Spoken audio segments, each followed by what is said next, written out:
on this one. Now, this is a TeraFlex Nomad wheel, and this one has the optional built-in deflator. So this is really nice. We have an adjustable deflator that we can just turn to the left and let it go. It'll automatically shut off at the correct pressure. It's pretty nice. It doesn't require any tools or anything extra, unless it hasn't been opened in a while.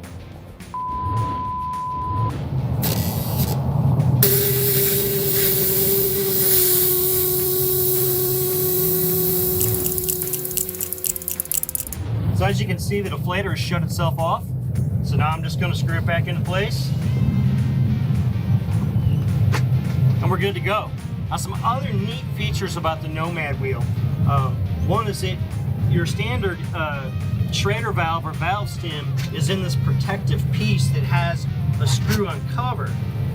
Now it also reuses your factory style TPMS sensors, so all that stays intact.